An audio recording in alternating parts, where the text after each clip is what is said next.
Now it's time to be dangerous. Now it's time to get risky. Now it's time to truly find out what you're made of and what you could achieve. Now it's time to truly find out how many lives you can impact. Now it's time to find out what you were destined to become. What up, everybody? It's Eric from Raw Minds, and let me ask you something real quick. What do you do when life falls apart and nobody teaches you how to rebuild it? Not a quote, not a motivation, real life. Because a lot of people out there are lost, stuck, grieving, trying to hold it together, and they got no structure, no plan, no direction. That's exactly why I built the Legacy Method. It's a 90-day life rebuilding system built for people who feel lost and need structure again. Daily routines, mental resets, workouts, journaling, real discipline, real accountability. And the biggest part, it's meant for people like you, cheap and easy to use. And it meets you at where you're at in life too. So if you're having a heavy day, it adjusts it. If you're ready to push, it pushes you.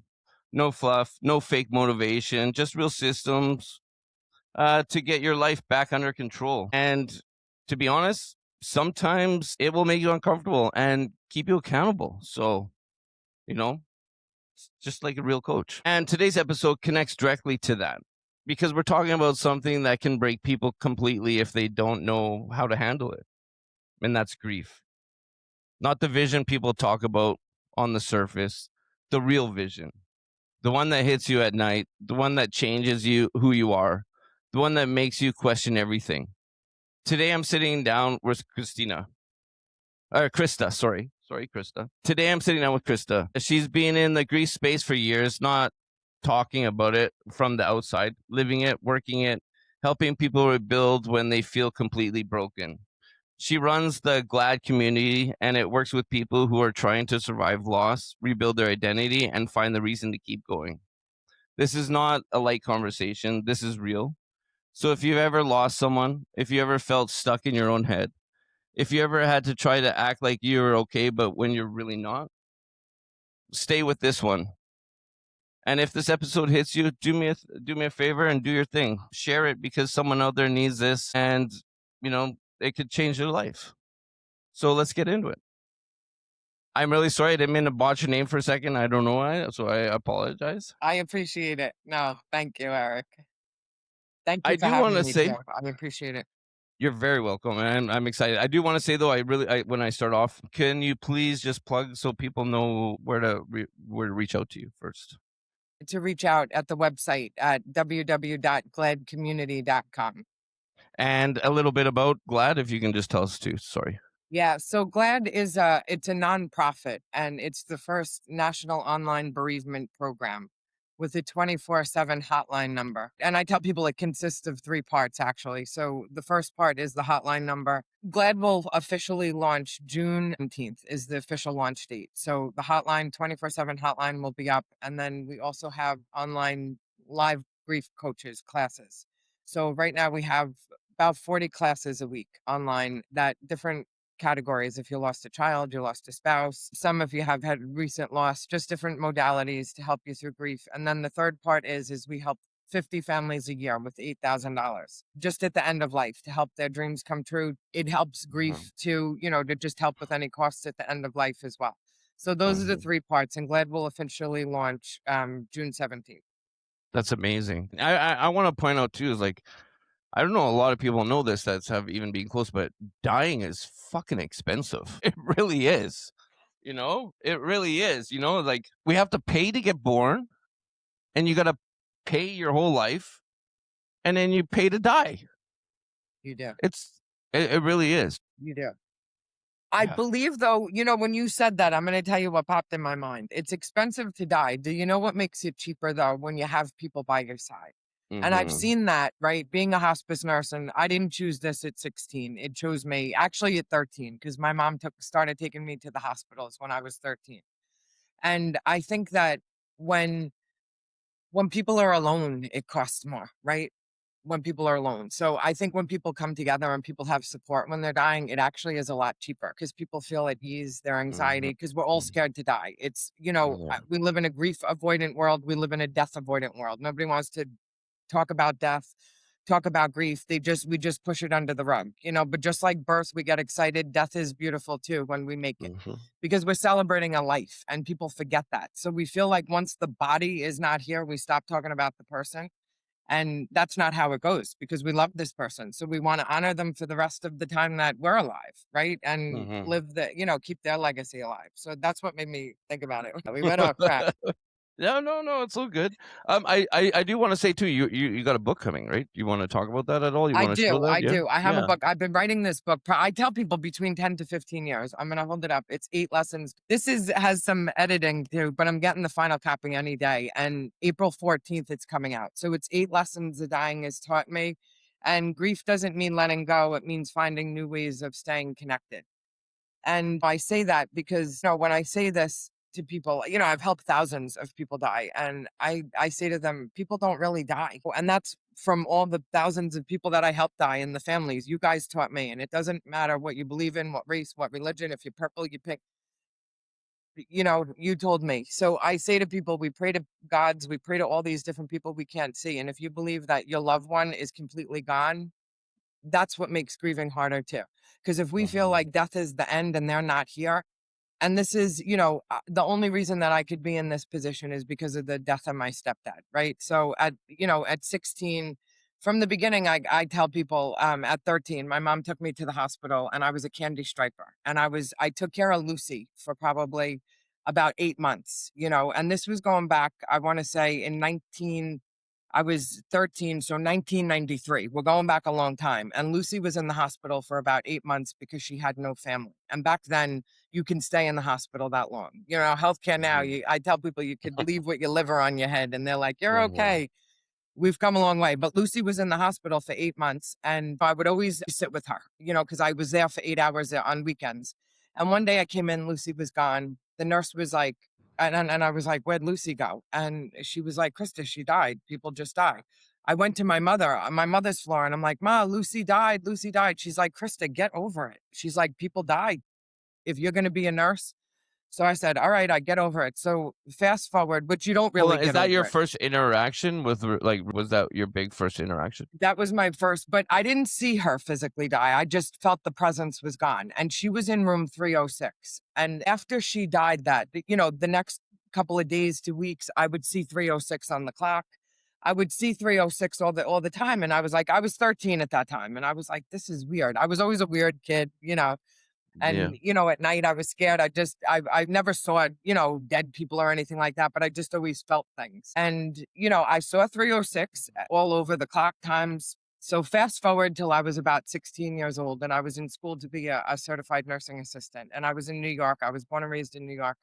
I was in Bellhaven Nursing Home in Bellport, New York, and I was taking care of Mary. And I had her a couple of days. She was just basically, a bedbound patient in a nursing home. We had to feed her, but she blinked her eyes. And I had her on her side one day. I was washing her. She was on her side.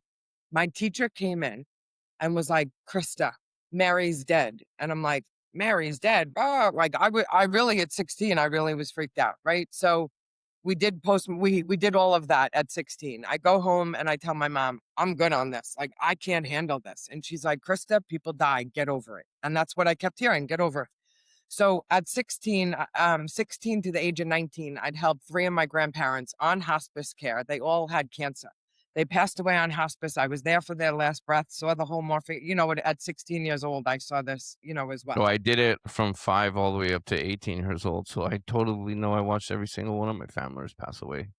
And it's beautiful. It can be beautiful It once we can make it be, that way. yeah. It can be actually beautiful, and that's what my mom taught me. She was a nurse, right?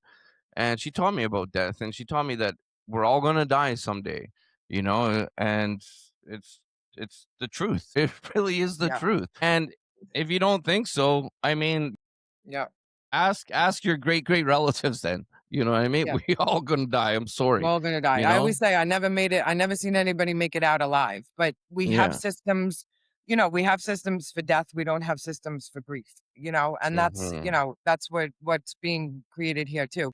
So to go back to the 16 years old, then I became an EMT at 18, and I saw traumatic death for many years, right? My first call as an EMT, it was one of the first very few. There was a guy, he had 12 shotgun wounds. I remember it was a domestic dispute. There was like 10 people handcuffed on the ground. The cops were like, we don't think we have the shooter. He was shot up. And I was like, oh my God. I was 18. I'm like, I saw autopsies at this. I saw so much of this, but I saw death that it happens fast and we don't get the goodbyes, right? And that's like, if anybody doesn't know, EMTs, like you're right there. You're the first responder besides the fireman, obviously, too, right? But you're there, so you see the shit. Do you know? And it's like I just figured this out even more because there's this movie on Netflix and it's called Code 3.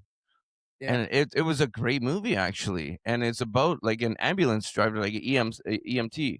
Gotta write it down. Code 3. I don't watch TV, but I think it's Code 3. I think that's what it's called. Yeah. Okay.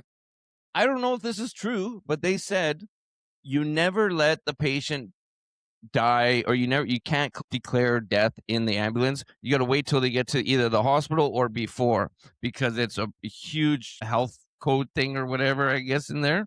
Yeah. And like, the guy's making the apprentice do CPR on this person. The guy was like, he died CPR, but all the way to the hospital. Then the doctor comes up, goes, okay, he's dead, and she's still pumping. Yeah. And he's like, what? He's like, well, and then explains it, but I didn't. Is that a true thing, or? Oh, it's a true thing. You're bringing me back to a snowstorm. If ever the chief ambulance it was a huge snowstorm in New York, he was dead, and we had to. And he's like, Krista, I'm like, and it took us probably, I think I was doing CPR for like almost 3 hours to get through this snowstorm to get to the ambulance. It's a true thing. Yeah. And I was like, you're just dead. You're like, you're dead. And I'm like, oh my God, we knew he was dead. And I'm like, but you still have to. Yeah. That's wild. And that would take a toll on someone too. You know what I mean? Too. Like, you're not. Yeah. Yeah, it does. crazy. Sorry, I just wanted to bring that up. That's what made me get married at 23. People laugh, but by 23, I had severe PTSD from all of the shootings, all of these deaths that I saw that were traumatic. And then I was part of 9/11, right? Then 9/11 hits. And what I saw, I worked part-time in a pediatrician's office. And what I saw was all these kids came in with their grandparents. And I'm like, because a lot of people, I was born and raised on Long Island, and all of the Long Island people commuted to the city, right? So all these kids, so you just saw it. I feel like being in New York, it was just grief. It was loss. After that, it was just New York. It just didn't feel the same. But you do it. It does, it absolutely affects you. So that's when I got married at, 23. I never wanted to get married to have kids. And then, I think I just heard one day, like, get married, have kids. And, it happened really fast. And I had my first son at 23, which I say he really saved my life at that point. And I wanted to stay home as a mother. So I had a friend that said, just go do home care, become a home care nurse. You'll see 5 patients a day. You'll do a wound care, go home and do your documentation so you could stay with your son. I said, that sounds great. The first day I go on the job, they're like, we're training you to be the hospice nurse because the hospice nurse has cancer and is dying. And I'm like, what? Oh my God. So what I realized then, so this is going back. Was she a resident there too? No, she was the hospice nurse, and her health was declining. She couldn't work anymore. So at that time, I think she had maybe 4 or 5 patients, right? Because now we're going back to 2004, 5. People didn't want to hear in death. I had to wear a collared shirt. I couldn't even wear scrubs. I had to wear a collared shirt. They wouldn't give me a company car because it had the logo. I couldn't be seen with the logo in front of the car because then people would know that it's hot, that they were dying, so to speak. Yeah. So back then, we've come a long way, right? And that's why I say we can't avoid this. Everybody goes to Tony Robbins for a guarantee. Come to here, nobody makes it out alive. So it really comes down to like, what you're doing, the power of now, which I love, right? Eckhart Tolle, like, what are you doing right now? Because it only matters right now who you are, what you are, because we are not guaranteed tomorrow. 8,500 people die a day, and that could be you. We don't know. So I think that people really shy away from death because they think that money and things, you take it with you sometimes when you leave this world, and you don't. So you want to really become the best version of yourself. And I tell people, talk about death, right? I'm going to die one day. What do you want to do with the things that you worked hard for? And a lot of people, and that's why there's so much problems at the end of life, because a lot of people they just die and they don't leave beneficiaries. They don't talk about death. People fight if they get cremated or if they get buried. That's a big deal for some families, right? It is. Yeah. Like, it was a huge, so Jules, she was my fiance, right? That passed away. Yes. and it was against the religion to cremate, right? But they wanted, because Jules passed away, they had in the wall in this, I forget what it's called, but it's in the caskets are in the wall and not in the Mausoleum. ground. Mausoleum, yes. Yeah. So her dad was in there, and then they had the spot beside for her mom, Mm. right? But her mom was still alive, but it was just saved for her mom. But then then she died, right? So now they're like, well, we want to bury her, but at the same time now we want her to be with us. So they ended up cremating her, but it was a big decision they had to make, definitely, Yeah. I've over had to that. call cops in my nursing career because people were like, they're getting cremated. And then they Yeah. turns into physical. And I'm like, why are we, I tell my kids, because, I got my death doula certification years ago, and I didn't realize that you could become a tree. I want to become a diamond. My ashes are going to Mhm. become a diamond, and I'm going to sit in a little case like the Baseball Hall of Fame. Just put me in don't splatter my ashes. That's what I want to do. So, Yeah. and, I have everything that if I do die, my wishes, they know. They know what's Can I happening. Like, can I put be stuff an in. asshole for a second? And not towards you, but just like because this is the way I am and this is the way that I think. Okay? At the end of the day though, you're dead, right? Yeah.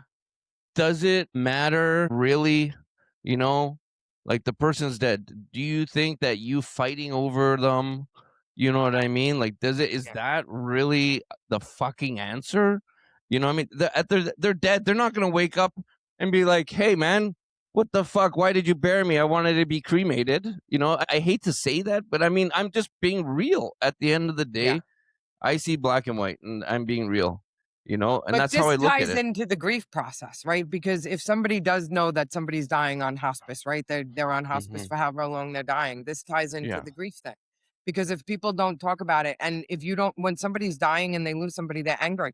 And I know my own Hmm. story, and that's what led me. I've seen death and helped at this point. That I've had I was so grateful to have almost 10 years of traveling America Hmm. as a hospice travel nurse, seeing death in different states, different people die differently Mhm, in different states and different mhm. things like that. So I was blessed, to Yeah, see all of that and to see, all of this. But the one thing at the end is people just they don't talk about it. They don't like yeah. embrace death like it should be. But the grief, what I was gonna say is a year ago, and that's why I'm having the event on April 14th in Sarasota. It's going to be the launch of GLAAD for people to just come together to learn about it, to support it. It is a nonprofit. But a year ago, I've experienced all this death, right? And when Yeah. I was younger, my mom says, "Get over it, get over it." And it wasn't until my own personal experience. It was me and my stepdad. My parents, it really was just me and him. They've been divorced for over 20 years. And April 14th, it marks the 1 year anniversary of his death. And January, I got a phone call. That's why you're That's why, yeah, and cool, his okay, ashes are in Sarasota, in Siesta Key. cool, okay. Yeah, so that's not many people, I'm talking about it more Yeah. now on these things because not many people know. But But it's good you have that, you have that kind of, like, behind it. It's the story, yes, that's the power of the you know what I mean? yes, And it yes, and not to take away from what you're talking about, but, like, in what I'm building, right, I named the coach Helen because it's my mom, you know what I mean? And that's yeah, that's that little she's who made me, you know what I mean? And that's what yeah. so it's the story, so it's beautiful. I It's just the wanna say that. story. I love that, Yeah. Helen. No, it's and that's what it is. And he was 67. I didn't expect it. I took it all for granted, and me and him were very close, And one day he called me. I'll never forget it. I was in Arizona. It was 5:30 in the morning, January 15th, and he said to me, "Krista, I had a massive stroke." I said, "What are you talking about?" He's like, I have left-sided weakness. I just fell 2 times. I'm on the floor." I packed my stuff and I was on the road 40 hours straight. I think I stopped for 40 minutes and I just cried. And I just knew that. I just knew because I always called them. We joked, and this is where I tell people, even though he had this stroke, and I knew it that he was dying. It's what I do, right? And I knew he was dying, but I was going to make it fun. And he was like a pimp. He was like 250 pounds, And I told him for a long time he didn't take health is wealth. He didn't take care of himself. But when I got there, he was in the rehab for 2 weeks, and long story short, he had cancer in 5 places that was inoperable, no treatment. And so from the moment he had the stroke, it was about 3 months, right? So January 15th, he called me. April 14th, he passed away.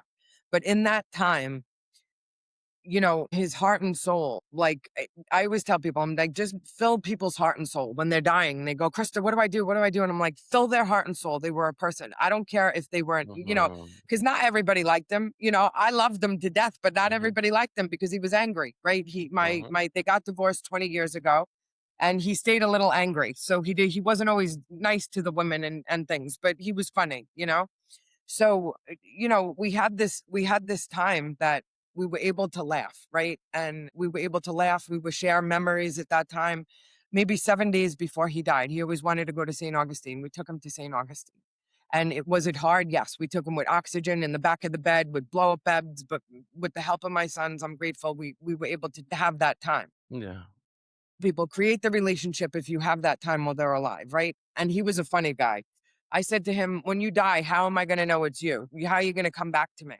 And he said to me, I'm going to be bird poop on your window. And I'm like, bird poop on my window, I'm like, not a blue jay or something like that. And the Mhm. day after he died, I tell you, I got in the car, no liar, there was bird poop. And I cried. I didn't know how to handle it because I was so angry of the physical loss. And when he passed away, it was me and him. I was holding his hand. And in that moment, in like 20 minutes, just holding his hand, I couldn't breathe. And it felt like I went with him. And I was like, is this happening? This isn't happening. This can't be happening. Like, Like your you soul know, was getting sucked, like in, like with him. You mean, it, like it felt like that for 20 minutes. yeah, It was almost like I couldn't breathe. Nobody was there with me. yeah. And it was about I remember like just 20 minutes. And I remember just breathing. And I'm like, I can't believe that he just passed. And I'm sitting there and I felt like I was just in this, like I was just robotic at that moment. And I had to become that hospice nurse, right? So all I Almost knew to do, surreal, right? Almost yeah, surreal. this is what Yeah. I did, Eric. I turned on Led Zeppelin. This is what he did. He didn't even, he wasn't even a pot smoker because I was always like, Led Zeppelin is for, he always said for years, Led Zeppelin got him going. That's what we listened to for the 3 months when he was sick. I'd always turn it on to fill his heart and soul. I listened to Led Zeppelin, did what I had to do, but when he was dying, and he knew this because I put him in the shirt that said Big Daddy Energy, because that's who he was. He listened to Barry. I always told him, you were a pimp with the ladies, we made this fun. Yeah. And his passing was just so peaceful. He died because we filled his heart and soul, and we Mhm. didn't make it about us. I wasn't mad. I could have been mad because was he a perfect parent? Nobody is. And that's what people hold on to is like, I'm mad at you. I'm mad at you. But the truth is that you could be gone tomorrow, right? Mhm. So when they came and took the body, and I let him go, and I tell people it was a donkey shirt that said kind of like kiss my butt type of thing. Mhm. Like he Mhm. did it his way because it just fit him. So, and he knew what he was going out in. We had this conversation. I said to him when this happens, and he said, I remember 2 days before he passed away too, when I was helping him shower, he just looked up at me and the tears just ran down his eyes. And he just looked at me and I said, it's okay. I said, you're an amazing man. And I filled his soul, right? If I went back to that little, nobody, and that's what we did. Yeah. And that's what you do. And, people don't understand that you can create that relationship. So after somebody passes for the first 2 weeks, I stared at a wall. And that's the part that people don't understand. After you lose that person, you're just, it really, the first 6 months to me right now is a blur. It was a blur. And Mhm. I didn't know how to get past it. I helped people. And that's within the first 2 weeks. I had GLAAD, the acronym of GLAAD, because I grew up in New York with SAD and MAD, Students Against Drunk Driving, Mothers Against Drunk Driving. And I always wanted GLAAD because I'm like, we're sad, we're mad, the world needs GLAAD. I never had the acronym until it was about 2 weeks after he passed. And I was just staring at a wall. And that's when the acronym came, Grieving Loss After Death and Dying. And it's the first national online bereavement program that everybody will know. Everybody knows when you're on hospice, you have a magnet on your refrigerator because you need to call hospice before you call 911. So these are the magnets that this is the first grief hotline that launches June 17th that everybody that can call at any time, and I tell people grief will come in waves. You don't know when it'll Mhm. hit you. And 2 weeks ago, I was in Costco. Because he couldn't walk. He had left-sided weakness. So we always went to Costco in the wheelchairs. And he was a pimp. He would hit people with the cart. He had the stroke. And I'm like, you can't hit people with the cart. But he was funny. He was always funny. And I went into Costco, 2 weeks because I always avoided it a little. It reminds me of him. It's the only place that he could go. Mhm. And I had a breakdown. I just started crying, Eric, like crying. And I sat down on the water. This guy looks at me and I was like, I said, it's just something with my stepdad, whatever. Right. we were here and I said, I'll be all right. I said, thank you. And all of a sudden I just look up, right? And out of the corner of my eye, I'm in the water section, is a box of coffee, McDonald's coffee box, which I always told them that made you acidic. That's why you got cancer. Out of nowhere, right? There he is. And my laughter turned into crying. But at that moment, if I didn't know what I'm teaching people, I would have called my own hotline, because grief comes and it could take you down that rabbit hole. And then you remember them dead. You remember them. Oh my God, you remember them. And the truth is that they don't die. We just transform the connection. So when I see bird poop now, I'm like, yep, there you are. He was a UPS driver, right? I see the UPS trucks all over and they make me laugh. They make me cry still. It's been a year and sometimes I don't know. And I tell people that grief just comes and goes. And it's something that you learn to live with and create that relationship, because they're still guiding you. They're there with you still. But the grief phase, to me, I was angry. Even when they delivered his ashes, the guy said to me, because he was 250 pounds, he's like, this box is a little heavier than normal. And this was, however, and I'm like, don't you talk about it like that. Why, like I didn't know, because I was just like, he's not here. And now you're saying he's fat. Like, your brain just trips out. And you don't know how to control these emotions. That's why GLAAD was created, right? Because we have something for your body, mind, and soul too. We have people that will do chair yoga, meditation for grieving, to reset your nervous system and to help you through this process and to reconnect the relationship with your loved one, to know that they're really still here with you. They're not gone.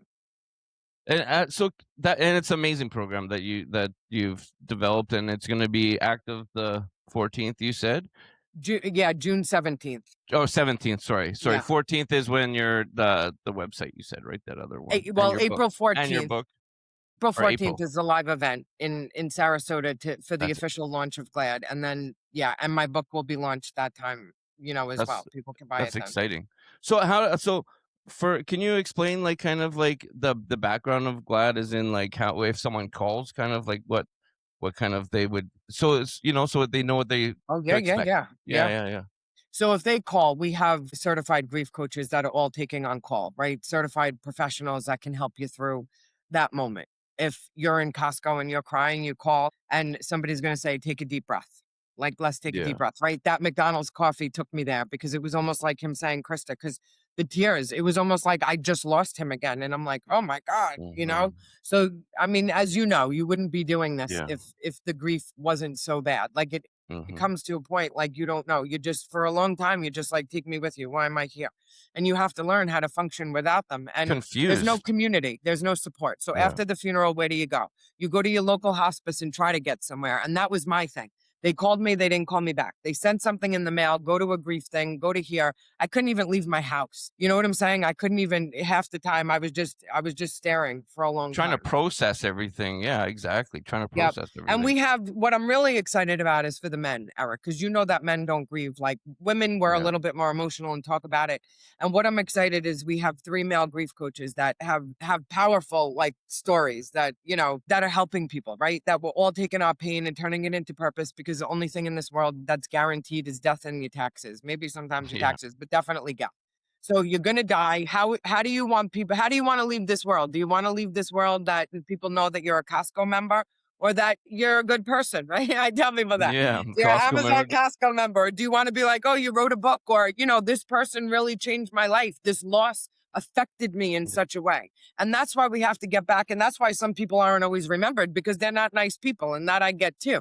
So sometimes when when you do have a loss, sometimes people celebrate that, and that's not what you want to be either. You know what I'm saying? But you know what's wild to me though. So it's funny, like it just popped in my head that you said this. So if you're not a nice person, you're not really remembered. It's true, but then if you're a really bad person, you're very remembered. You know what I mean? So where's the middle? Like, what's the middle ground then? I don't know. Would that be the middle ground? Not very. Like, well, this is what I say to people, and this is why my job is hard. I don't see color. I don't see race. I don't see any of that. It's hard because I see we all have gifts. If you believe we come from God, which is love to me, everybody has gifts. And I've helped people handcuffed to beds die. That at the last moment, they know where they're going, right? Yeah. I'm sorry, God, whatever they're saying, God, Jesus, they ask for the forgiveness, right? I know I didn't do the right thing. So why do we want to wait till we're on our deathbed? Just start being the good person now. Yeah. We take this world too serious because of TV and internet and all these things. I tell people, let's go back to the rotary phone sometimes and let's like simplify this, because Yeah. the truth is we have to get back to community, right? When my grandparents were alive over 20 something years ago, we just were able to go there, get a cookie, sit down, Nanny, this 100%. happened. Yeah. Now it's like, don't come Family over. dinners. People like they remember, like family would come over at Christmas, stuff, do these big things. Now it's everybody stays in their own bubble and everybody's They like talking shit They about do. each other, and you're the same family members. You know what I mean? They do. I, like, And they I don't have remember, people. I'm European, right? Like first generation Canadian. My mom and dad were both from Scotland, and so is like my family, right? So they come over here. They all migrated over together. Not my dad, like my dad met my mom over here, but they all migrated. They'd have their big family events. Everybody would see each other. They all lived close to each other. Now that doesn't happen. Like it grows up. I don't know if it's the social media that's made, Yeah. all of us like, or what it is, you know what I Yeah. mean? At the end of the day, it's got to be something, a little bit of everything, maybe even. I That's say all. since COVID. I think since Yeah. COVID, it just separated Oh, it's everybody. before me, that even then before Yeah. that. COVID, For yeah, me, even I more. don't. But that's why I say, if you have a neighbor that's dying or know somebody that's dying, and I'll give you, that's the first lesson in my book. And I like to say it's presence. Show up for people. Mhm. And you don't have to have the right words. When somebody dies, this is what I always walked in, right? Because I've been on call, went into all deaths that I didn't even know. And I say, I don't have any words, but what did they do for a living, right? Because if I didn't know the families, if I was on call, I would That's say, who tell they me what are. they Yeah. did. I want to get to know them because their gifts will, people that I'd never met that are dead, change my life. Because the Mhm. families told me about what they did, who they were. I saw pictures. It's honor these people Yeah. because all of us have gifts. We all have good inside of us. And that's, And it fills their bucket too. huh? They just lost someone, and you're actually interested, and you're actually wanting to know who these are, and like you said in the gifts, and that feels like that makes them feel, loved, that this person was loved, and that they want to be known and all that. I do want to tell you a crazy story, and I don't know if I told you this like when we first met on our interview, but so my mom was a nurse. Did I tell you about this? And You that did. she, Well, you told me she yeah, was a nurse. and that she died and came back. If you tell me, I'll start to remember Okay, because so a couple of my people have told me this story. so my mom was at one of her colleagues. She was retiring, so she was at a retirement party, and this is before I was born. And she's leaving. She goes to cross the street, looks both ways, no thing. Starts walking. Truck comes out of nowhere, runs her over. Pretty much dead. Her friends are doing her friends. Luckily, it's like nurses there doing CPR, keeping her alive. Gets back to the hospital. They pronounce her dead. Okay. So then all of a sudden, boom, heartbeat comes back, and she had a pulse. But what happened in that time is my mom telling me she died. She Mhm. saw just white. It was just Yeah. beautiful and just white. And this beautiful lady came up. She couldn't really see her face because it was just bright. Came up to her, put her hand on her head, and said, "It's not your time yet," and just pushed her. And that's when she woke up in the hospital. Doctors said, "You will never have kids again. Never. It's impossible for you to have kids. You will never have kids again." About, I don't know, over 10 years later, I was born, and then a year and a half later, my sister was born. So, I mean, I just wanted to say a little bit of like her story and what happened. And I think that changed her journey definitely too, and I think that's what made her more acceptance, I guess, of death, because she was there, maybe, in a sense. Yeah. I don't know if it's actually the DMT running through your head and making these things or what, but No, I that's don't what I know. say You to know what I people when I mean? was 16 with Mary. Like, Yeah. that's, because a lot of people said, sorry about that. I'm on No, a you're good. constructive Don't worry zone. about it. Don't worry about it. Yeah. It's Tell all them they're good. fired. When that happened at 16 with Mary, when the teacher came in and she was like, Krista, the patient's dead. I was like, what? Because I was in the white, and everyone's like, did you have a near death experience? I'm like, I was 16. I don't know what was happening. Right. But it Mhm. was almost like I didn't want to come out of there. And then it was like, then, I've seen people have really hard deaths. And the most part, I don't see a lot of peaceful passings. And that's Mhm. why, I wrote the book too, right? The 8 Lessons Dying has taught me, because I think if you get your heart and soul right, your life could look differently. right? Mhm. So, because a lot more people nowadays, and that's where it's like morphine doesn't kill. People don't like that, but Mhm. morphine doesn't kill. This is a soul journey we're working on. People, I owned a hospice house for a short time. I worked in many inpatient hospice houses, and people think people just go there to peacefully die. Those inpatient hospice houses are like ERs for people that aren't, and Mhm. people don't know that you're sticking IVs, you're doing a lot of things to get that person the symptoms to be controlled, right? If it's Mhm. terminal agitation, whatever it is, severe pain. And a lot of times it's because people didn't love, they're not loved, their heart and soul wasn't doing the right thing. So eventually you could think who you are in this life, but eventually it's going to come out Mhm. up to you, right? It's going to reach out to you, Yeah. and then your ending doesn't always look that peaceful. So the 104-year-old ladies that I've helped pass, right? I've seen them just wisp away, like Mary. Mary was old, right? She just wisped away. Why did Mary just wisp away?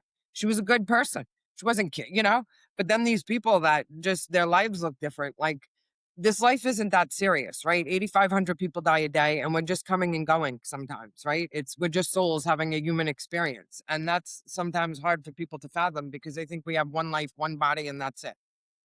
Well, they're just vessels, really. This body here is just a vessel, right? And That's it. and people don't understand. You like though, you know, when you are lying on your deathbed and you're looking back, you know, are you regretting your decisions you made? I've heard I want to millions do of regrets, right? yeah I've heard millions. yeah. Well, I want to do an exercise with everybody right now, and I think this is a great exercise. And for everybody at home, okay, this is your life now, right? Or no, imagine. Let me see. How did I do this again? So bear with me because now I just kind of came up with. So Gotta come back. imagine this is the future, right? Imagine this is your future right now.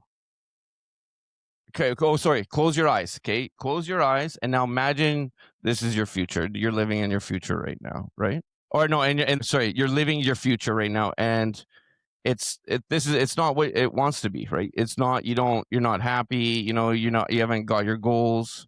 And you're regretting all the decisions you made, right? And if you could go back in time right now to come back to this day in time right now and change anything, right? You would change anything you could to change, your future and whatever. So now open your eyes. Now you're in today. So what are you going to change to change your future? It's true, It's sure. right? Yeah. Right. And I tell people, write your eulogy. How do you want to be remembered when you leave this world? And some of us, what I've noticed my whole career is that people are so angry, even at 60, 70, 80 years old, they're so angry at their parents. Yeah. And the truth is, you get to a certain age where you have to thank your parents and blame yourself, right? Parents do the best that we can. It's the hardest job in the world. And a lot of people get stuck on them. But if it's your last day, like you said, what's your legacy? What's your Yeah. dash mean, right? The year you were born. What does that middle dash mean to the world? Yeah. Yeah. What are you filling up in there? And that's You know, why I some deaths are harder than others, right? Because we love hard. Even Hulk Hogan, who died, right? We loved them. Like he did as a child, right? That's yeah. why grief is hard because we loved, like, because we all Yeah. are amazing. We all have special Yeah. gifts and we just don't realize it. Yeah. We have to peel the angry layers, get them off. Yeah. Exactly. And I tell people, if money or things, right, wasn't an object, if money wasn't an object, what would you be doing right now? What's your true, because some people are supposed to sing, some people are supposed to paint. They don't even realize it. They're spending their time angry on Netflix. That's not Mhm. really what we're supposed to, eat McDonald's.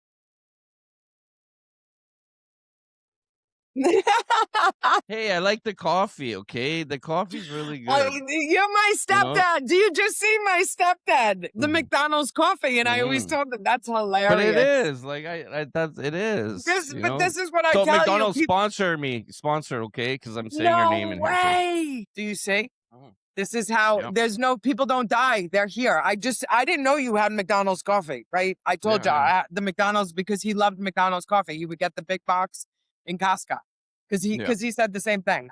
He didn't eat the food because I was like, don't eat the food, it'll kill you. No, the French fries. That's as far as I go. But even then, sometimes you know what I mean. But the coffee is just yeah. That's really the only thing I get from there. So The coffee.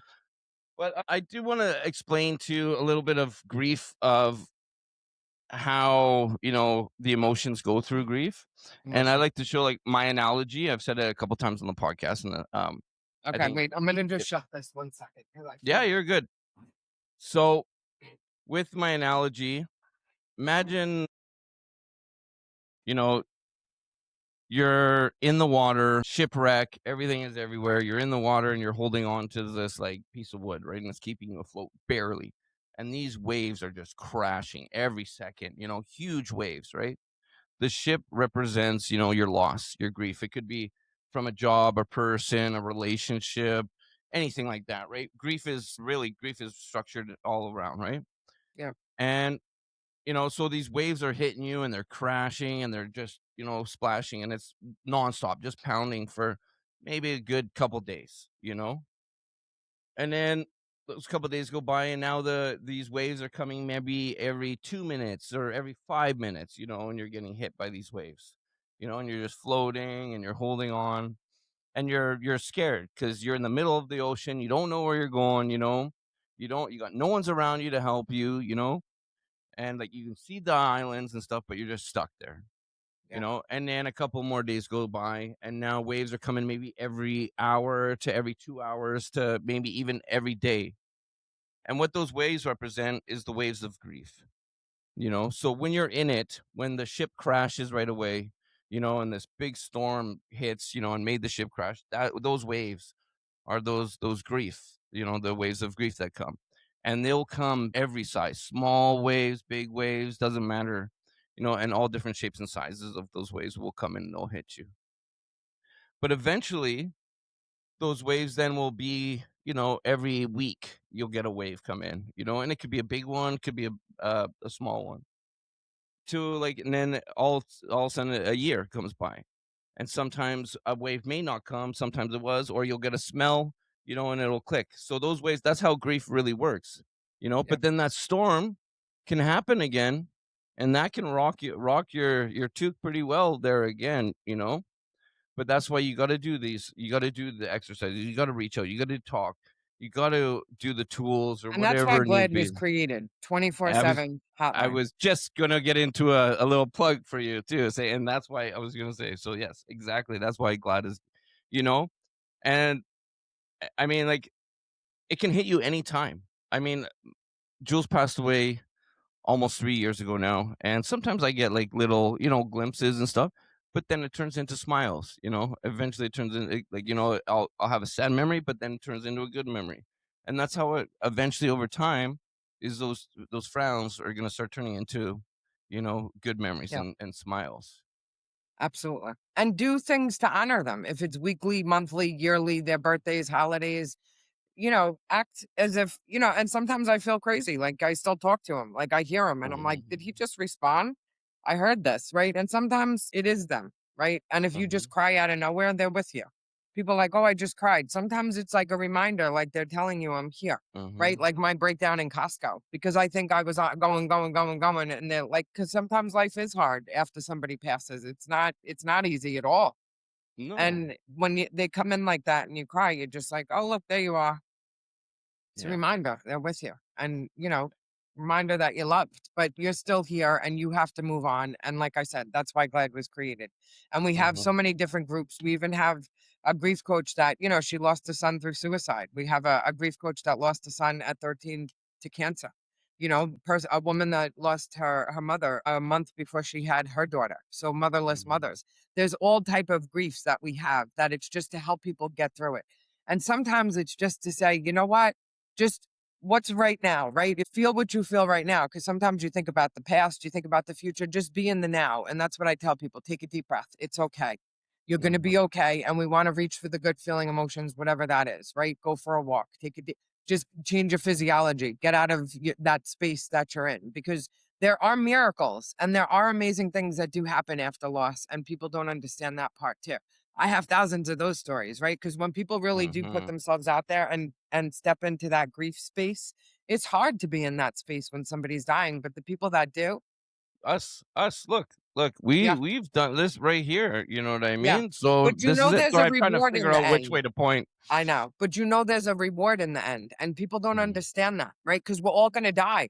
And I don't want a family member saying, I can't deal with death. I can't deal with it. I can't look at it. And that's how people Mhm. just get through this. But the truth is you're gonna die. And you want to be like, I can't do it. You don't want somebody to say that when you're dying? No. Yeah. So we all have to start looking at death as almost birth, right? It's okay. Somebody died. It's just like birth, right? But it's okay. We got a system now, right? Go to GLAAD. Right. And if what GLAAD's going to help you with 24/7, we're going to help you with classes. And eventually we're going to branch out and to have like singles group for Zoom, on Zoom, for singles, for Mhm. widows, Mhm. widowers to connect them. Because spouse abuse, Mhm. spouse loss, All is of it. hard. I killed them. I don't know. Maybe who knows? But when spouses, they break my heart. They break my Yeah. heart when they really, and a broken heart syndrome is real. My grandmother died of that. So My did uncle died of that. mine. So did Yeah, mine. Yeah. yeah. I've felt like a broken heart. Like I was very in love with this girl like years back, and she broke my heart. And I was sick. Like I was sick when Jules died. I was sick. I was puking every day. I was just not good. I was having fevers. I just was super lethargic, you know what I mean? And maybe also depressed, you know what I mean? That Oh depression yeah, always comes in there, yeah, obviously. But I yeah. mean, like, yeah, I was like literally sick. I when I didn't even know she died, and I woke up puking because like I knew internally something happened, and then I made that phone call and found out the bad news. And then that's when I was just like, wow, like everything just, yeah, it was insane. Yeah. And that's what I say. The business is your jobs give you 3 to 5 days to get over a traumatic loss like that. And you actually, Yeah. I was sick too. I was sick. But They I gave couldn't me even an get out extra of week, bed. thank I was God. like, But what? like that's ridiculous. Yeah, What like or what 7 days technically, but you get the 2 days are a Saturday and Sunday anyway, so fuck off. yeah. You know, It's like hard though. It affects your, and Medicare made it an ICD-9 code, ICD-10 code about grief, because it's not just anymore that you're sad. We're not sad. We lost something. We need a system to yeah, help us through this loss, because at that point you don't care about life. You don't want to live. That's when suicides happen. When you lose hmm, somebody, people don't realize the suicide hotline has so many people that just lost somebody. So yeah, now we have the grief hotline here to help you through that. Like, yeah, all right, let's take a deep breath. You have this loss. Let's get you to talk about it, because the truth is a lot of people are doing it alone, and they just need yeah. somebody to talk to about it to realize like they're still here. And what I think is amazing too about the GLAAD is like you have actually like people that have gone through these things, so they can tell you, their experiences, like to show you like the way out of it. They got the Yeah. flashlight in the dark room. You know what I Yeah. mean? That's you cannot go to school and learn this shit from a book. At the end of the day, you can't. You No. can't, right? You No. can't teach grit. No. You can't teach No. grit at the end of the day. No. And even hiring my grief coaches, like doing the interviews, they help me on the interviews, because I started this hiring process like a couple of months ago. It was a long, because there was a Mhm. lot of candidates, and going through them and just talking to them, they were helping me through my grief. And that's how I knew. I was like, oh my God, this is great. And yeah, a lot of them wrote books. It's amazing. And I just love that we're becoming more aware of grief, about death. That's why I tell people I can help Mhm. you live, die, grieve, whatever you need to do, because I've been around it all. And even when Right. I've had families that I knew that they were passing, right? I'm like, what are you going to do after they pass? So even when you're helping somebody die on hospice, it is hard at the end stages. But the truth is, I'm very realistic. We know the person's going to die. Now, what are you going to start to think about? You're going to paint? Like, I try to get them excited about a new life that they're going to create before they pass, right? It doesn't always happen Mhm. like that. I'm making it like, oh, get excited for your new life. It doesn't happen Yeah. like that. But the truth is that we do get new lives after we have lost, our whole life is ripped upside down and it's restructured. Yeah. And sometimes it's more beautiful than you could ever imagine. And people miss that It's point. true. And they stay And like, stuck in the grief, and then they get sick and they're at the doctor all the time. well, and it's true. Like, imagine, like, you're stuck taking care of either a parent or, an elderly, and taking care of them and going through that, that's hard on you yourself. So that's what it's like, you have a new life after this person dies too, and it's not as exciting, but I mean, like, you get to live your life now for you, because at that moment you're pretty much living your life for that person, right? Whoever that person is, right? But you And should that's be the giving them the best, anticipatory because grief that I love. I love working yeah, with that grief that they're in it, because I mean, I've seen people like, and even at 80, that would just like, and we had to bring them to the hospital. And it's like, but if she had a support group every, twice a week, she could go on with other women that yeah, are going through what she's going through. She's going to feel different. yeah, That she doesn't have to leave her house, because I'm tired of this. Leave your house. People can't drive a lot of times. They don't want to leave the house after grief. yeah. You Well, know, I applaud my friend's mom. My friend passed away years back, and then his brother passed away, and then her niece passed away, and it was just hard, a mom losing both of her sons. It's hard, and I think that what saved her, and I'm going to tell people, is like reaching out. She went to support groups, she went to groups, she found groups on Facebook that other people are going through similar stuff, and that saved her. So I just want to say, if you're going through something like that, reach out and talk. There's groups out there, there's Facebook, there's GLAAD. You can email me at rawmindspodcast@gmail.com. I mean, just reach out. At the end of the day, that it's okay to talk. and you have to, because unresolved grief is health issues, depression. That's why it's an ICD-9 code now. Yes, When in exactly. doubt, focus out. That's what I tell people. And I just want to say, like, we're getting to the end here. I just want to say, though, like, what this is, I think it's going to be amazing. And we'll talk offline, maybe do some stuff together too, because you saw, and yeah, I think, what you're doing is amazing, and I appreciate it. So I just want to say, You too. Krista, Thank you. thank you for coming out here. Thank you for sharing all this, and being a part of Raw Minds and changing the world. So I appreciate Same it. to you. And Thank you for having me. if you want, everybody, scroll down there, and you will see all the descriptions. You'll see where you can go and check out GLAAD, and I'll put them here one more last time so you can check out that and support it, because everybody's gonna fucking die at some point. We're all gonna die, so Live like it you is die. what it is. Exactly. All right, guys, take it easy. Thank you, and we'll see you on the next one. Bye.